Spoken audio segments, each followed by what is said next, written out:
Assalamualaikum warahmatullahi wabarakatuh. Hello everyone, welcome back to my video. And in this video, I will focus on word formation process, the hierarchical structure of the words. Baik, video kali ini akan menjelaskan tentang proses pembentukan kata, yaitu struktur hierarki dari sebuah kata.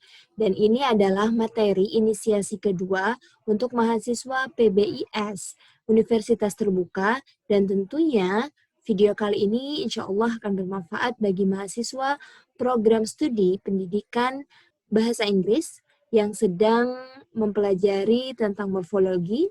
Salah satu topiknya adalah word formation process. Jika di video sebelumnya atau di inisiasi sebelumnya kita membahas tentang penjelasan definisi dari morfologi, perbedaan-perbedaan ilmu morfologi dengan ilmu linguistik lainnya seperti sintaks, semantik, pragmatics, dan lain-lain. Dan di video sebelumnya kita juga membahas tentang morpheme, ya, the minimal meaningful units of the words of the language, ya. Jadi di video sebelumnya kita sudah membahas bagaimana mengidentifikasi morfem dalam sebuah kata. Contohnya misalkan ada kata cats di sini. Cats, maka morfem yang ada di sini adalah cat sebagai free morfem dan juga s sebagai bound morfem, sehingga ketika digabung maka akan menjadi satu kata, cats. Ya. Mahasiswa semuanya masih ingat kan bagaimana membedakan antara free morfem dan bound morfem?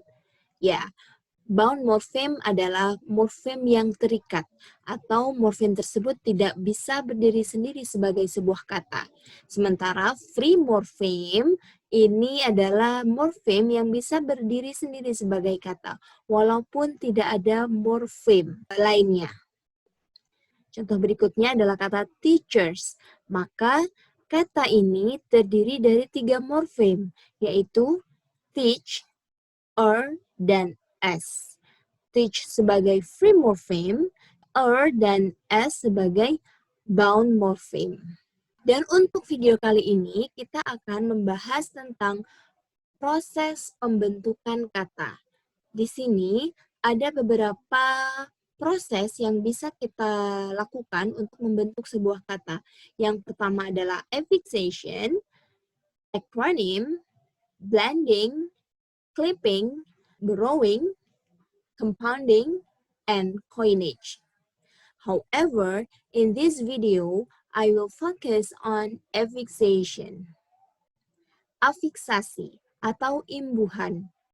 Jika di video sebelumnya, saya sudah membahas tentang bagaimana membedakan antara derivational affixation, kemudian derivation dan inflection, seperti yang sudah kita ketahui bersama bahwa affixation itu terdiri dari 3, yaitu prefix, suffix, dan infix. Prefix ini adalah awalan, ya. Jadi morfem atau imbuhan tersebut berada di awal kata, kemudian suffix berarti ada di belakang atau di akhir kata, dan infix ini biasanya ada di bahasa Tagalog dan juga bahasa Indonesia, ada di tengah. Jadi imbuhannya ada di tengah. Sementara untuk bahasa Inggris tidak ditemukan adanya infix, ya. Jadi dalam bahasa Inggris hanya ada prefix dan juga suffix, atau kombinasi dari keduanya, prefix dan suffix, ya. Oke, sekarang ke awalan. Prefix berarti ada di depan kata, seperti kata unhappy, pre-wedding, ya. Kemudian untuk suffix seperti pada kata appearance. Ada appear, ada ends. Ends ini ada di akhir kata appear, sehingga membentuk kata baru yang awalnya appear ditambah ends menjadi appearance. Ya, kemudian ada lagi kata smaller. Ada kata believable dan quickly. Ya, ada quick plus lay, sehingga menjadi quickly. Untuk contoh infix ini saya kasih contoh dalam bahasa Indonesia, di mana imbuhan berada di tengah, ya. Ada imbuhan dari jari menjadi jemari. Kemudian tunjuk, telunjuk, imbuhan L. Seperti itu.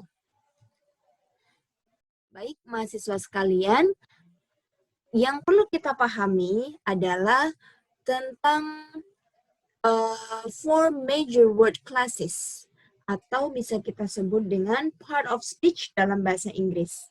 Ini penting kita tekankan sebelum kita memahami tentang bagaimana aturan dari word formation, dari pembentukan kata itu sendiri. Baik, kita ingat-ingat lagi bahwa ada 4 word classes ya. Ada 4 part of speech dalam bahasa Inggris, yaitu yang pertama adalah noun, kata benda, ada verb, kata kerja, adjective, kata sifat, dan adverb, keterangan. Untuk contohnya, yaitu teacher, people, verb, kata kerja, run, write, dan lain-lain. Adjective, seperti kata happy, beautiful. Ya, untuk adverb, ada kata slowly. Ketika kita memberikan imbuhan atau affix terhadap sebuah kata, ada 3 hal, ya. Ada 3 perubahan yang bisa kita lihat ketika kita menambahkan sebuah imbuhan, khususnya dalam verb atau kata kerja, yaitu perubahan-perubahan tersebut berupa phonological change, kemudian yang kedua kategori atau part of speech change, dan yang terakhir adalah semantic change. Yang pertama yaitu perubahan pada bunyi, a phonological change.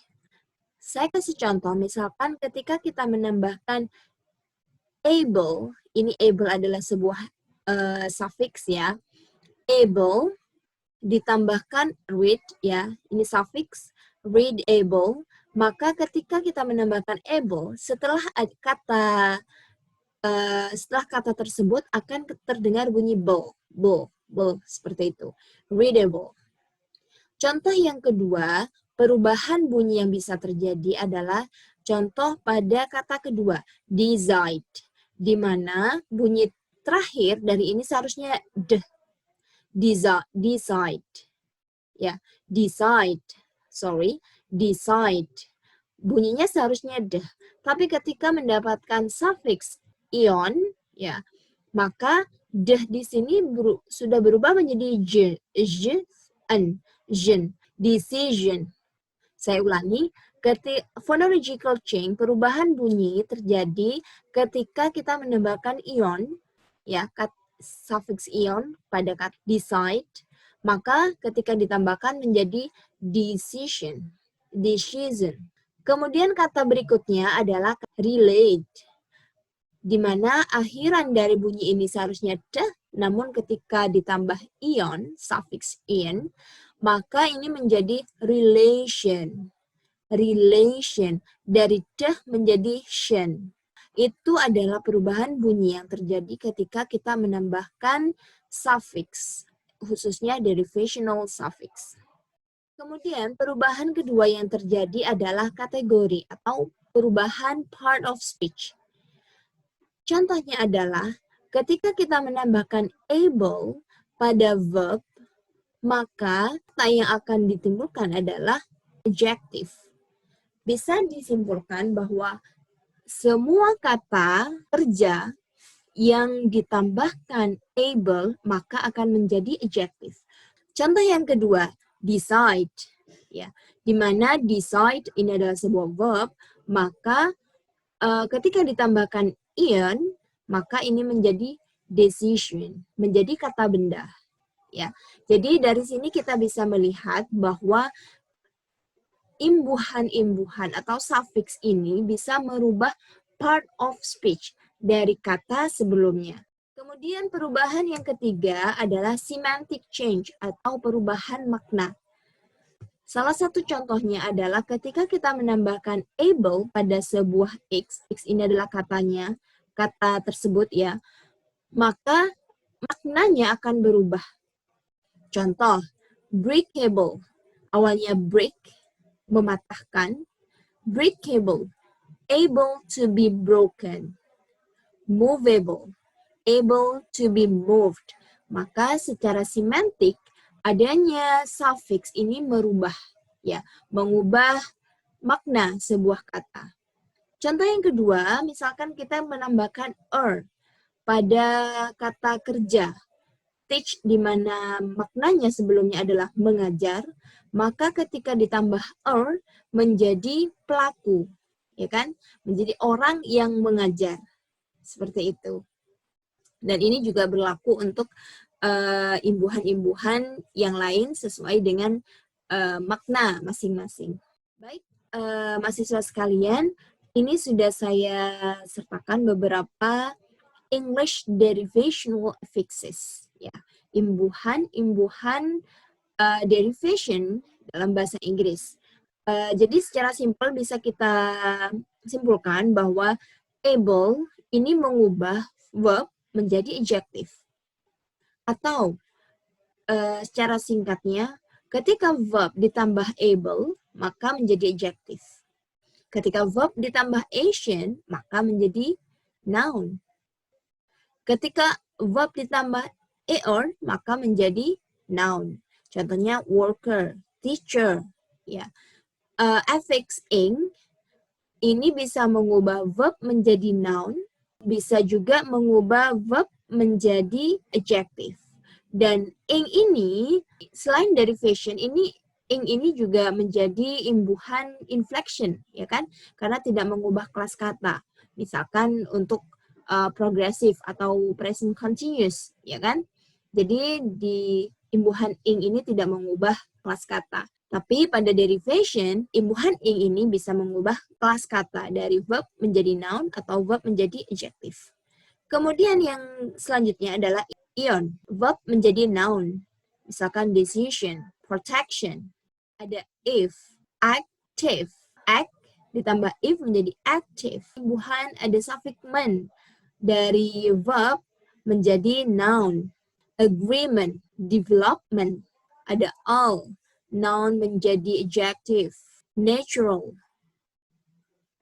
ada ill juga, dari noun menjadi adjective. Facial, ada ian, dari noun menjadi adjective. Indonesian, comedian, ick, dari noun menjadi adjective. Academic, contohnya. Is, less, aus, dan lain-lain. Dan ini juga beberapa affix ya yang masih bisa kita pelajari. Ada aid, ada ide, ada stupid, stupidity, ya kan? Ada is, ada lay, ness, dan lain-lain. Ini untuk prefix ya. Ada x, ada in, ada an, ada re, dan pre. Silahkan mahasiswa sekalian dicari beberapa contoh dari masing-masing affix. Untuk pembahasan tentang hierarchical structure of the word akan dijelaskan pada video part 2. Thank you for watching. Jangan lupa like, share, and subscribe. Wassalamualaikum warahmatullahi wabarakatuh.